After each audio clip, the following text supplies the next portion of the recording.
खुलुमबाय गिबियावनो नोंथांमोनखौ बयखौबो चेनेलाव बरायना लाग्रोनाय जाबाय नोंथांमोननि थाखाय दिनै मोनसे गोनांथार भिडिअ लाबोनाय जादों आसा खालामदों नोंथांमोना बे भिडिअखौ बयबो जोबजासिम नायलांगोरनानै नोंथांमोना रेशन कार्डनि जोहै आगस्ट मासनिफ्राय दालि सिनिखौ नोंथांमोना मोननो हासिगोन नाथायबा नोंथांमोननिसिम आं माखासे गाज्रि रादाबसो खोन्थाहरनो सानदों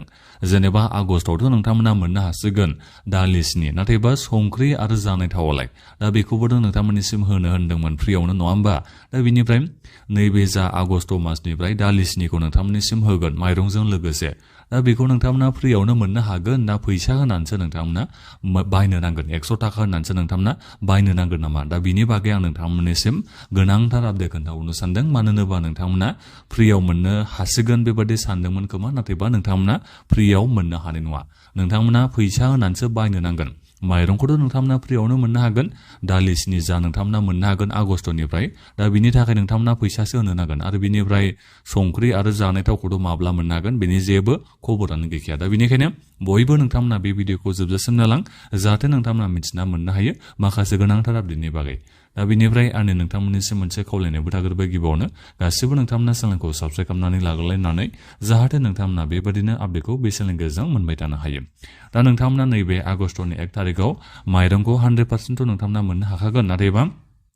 जा नोंथांमोना दालि सिनि नोंथांमोननिसिम होगोन दा बेखौ जिखिनि जाया थारिखआव होगोन आगस्टनि जायखिजाया थारिखआव नोंथांमोना मोननो हागोन माने दिनैसिमबो बे फिक्स जानानै फैयाखै आगस्टनि 1 थारिखआव नोंथांमोना मोनगोन होननानै नाथायबा मोनसे गाज्रि खौरां बेबो जाहैबाय जेनेबा इलेक्सननि समावथ' जोंनि नैबे आसामनि chief minister doctor Himanta Biswa Sharma बिथाङा नोंथांमोननिसिम रादायखौ होदोंमोन जोङो सरकाराव फैफिननो हायोबा दालि सिनि संख्रि जानाय थावखौ जोङो फ्रियावनो होगोन होननानै नोंथांमोननिसिम रादायखौ होदोंमोन नाथायबा नोंथांमोना दायो फ्रियाव मोननो हानाय नङा नैबे आगस्ट मासाव नोंथांमोना जा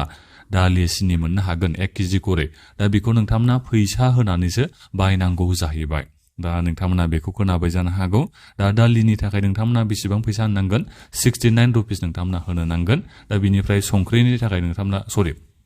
माबानि थाखाय दालिनि थाखाय 60 थाखा नोंथांमोना होनो नांगोन नोंथांमोना नुखादों जानो हागौ 60 थाखा दा बिनिफ्राय सिनिनि थाखाय नोंथांमोना 30 थाखा फैसा होनो नांगोन आरो एसे हेरफेरसो जानो हागौ बेबादि जोङो खोनानो मोननाय जादों जेनेबा दामा एसे बाराबो जानो हागौ नङाबा एसे खमबो जानो हागौ बेबादि खोनानो मोननाय जादों दा जिखियानो जाया मानो नोंथांमोना आगस्ट मासाव मोननो हासिगोन नाथायबा फ्रियाव नोंथांमोना मोननो हाया दालि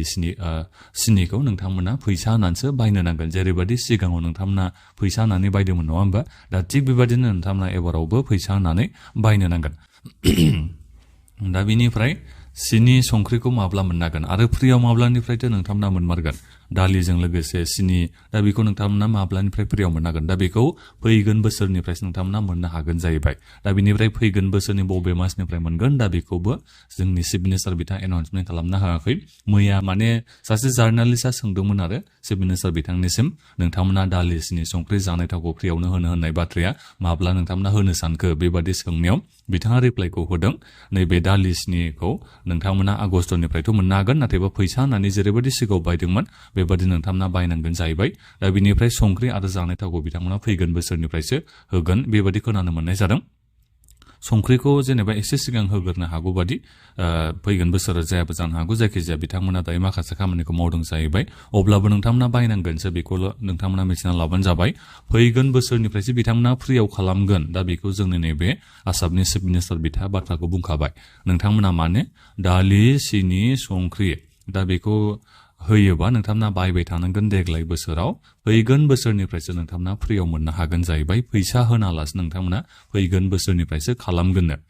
माने फ्रियावनो नोंथांमोननिसिम होनायखौ दा बेनिखायनो दालिखौ नोंथांमोना 60 थाखा नङाबा एसे बाराबो जानो हागौ दा बेनिफ्राय सिनिखौ नोंथांमोना 30 थाखा केजियाव नङाबा एसे बाराबो जानो हागौ खमबो जानो हागौ दामा दा बेबायदि होननानै नोंथांमोना बायनो नांसिगोन संख्रिखौ नोंथांमोना एसे उनाव मोननो हागोन आगस्टआव नोंथांमोना मोननो हाया संख्रिखौबो नोंथांमोना बेबादिनो बायनांगोन 10 थाखा केजि ना बाराबो जानो हागौ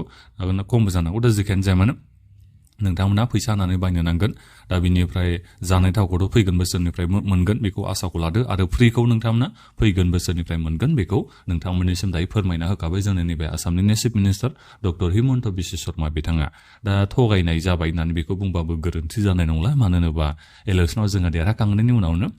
दालि सिनि संख्रि जानाय थावखौ जोङो नोंथांमोननिसिम फ्रियावनो होसिगोन 100 थाखाबो जों लाला होननानै बिथाङा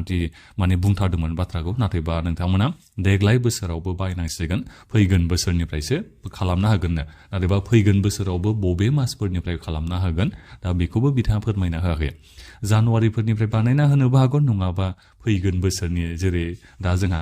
जुलाइ मास सोलिगासिनो दं दा फैगोन बोसोरनि जुलाइ मासफोरावबो बानायहैनो हागौ दा बेखौ जेबो बुंनो हाला आरो जायखिजाया फैगोन बोसोरनिफ्रायसो नोंथांमोना फ्रियावनो मोननो हागोन जाहैबाय दालि सिनि संख्रि जानाय थावखौ आरो साहापातखौबो आरो दा बेखौ बे भिडिअनि गेजेरजों मिथिना मोननो हाबाय दानिया गावबा गावनि रायखौ नोंथांमोना बे भिडिअनि कमेन्ट्सआव होदो नोंथांमोना माबायदि मोनखो थगायजानानैबाबो बेखौथ' गोरोन्थि जानाय नंला नोंथांमोननिसो माने बुंथारदोंमोन नालाय फ्रियावनो होगोन होननानै जोङो इलेक्सननि उनावनो नाथायबा देग्लाय बोसोराव नोंथांमोना फ्रिखौथ' मोननो हाखाला फैगोन बोसोरनिफ्रायसो मोननो हागोन आरो जा दालि नोंथांमोना सिनि मोननो थांगासिनो दं आगस्ट मासाव संख्रिखौथ' मोनखाया आगस्ट मासाव जानाय थावखौबोथ' नोंथांमोना मोनखाया आगस्ट मासाव दा नोंथांमोना माइरंखौथ' आगस्टनि 1 तारिखआवनो नोंथांमोना मोननो हागोन दालि ओमफ्राय सिनिखौ नोंथांमोना आगस्ट मासाव जायखिजाया डेटआव नोंथांमोना मोननो हागोन आगस्टनि 1 तारिखआव नोंथांमोना मोननो हानाय नङा बादि दाय बेखौ जोङो मिथिना मोननो हानाय जादों आरो मोनबाबो दालि सिनिखौ नोंथांमोना फैसा होनानै बायनो नांसिगोन दा बेखौ बे भिडिअनि गेजेरजों नोंथांमोना निस्सय मिथिना मोननो हाबाय जानो हागौ दानिया बे भिडिअखौ नोंथांमोना बयनोबो शेयार खालामना होदो आरो नोंथांमोना गासिबो चेनेलखौबो साबस्क्राइब खालामना लादो जाहाथे नोंथांमोना बेबादिनो आपडेटखौ मोननो हायो आरो आं नोंथांमोननिसिम खावलायदों दे गावबागावनि रायखौ भिडिअनि कमेन्ट्सआव नोंथांमोना कमेन्ट खालामना होबानो जाबाय चिफ मिनिस्टार बिथाङा जा नोंथांमोननिसिम रादाय होदोंमोन दा बेखौथ' दायो देग्लाय बोसोराव मावफुंनायखौथ' नुखायासै नालाय दा बिनि बागै नोंथांमोना मा सानखो बेखौ भिडिअनि कमेन्ट्सआव कमेन्ट खालामनानै नोंथांमोना होबानो जाबाय दा बेखिनियानोमोन गोजोन्थों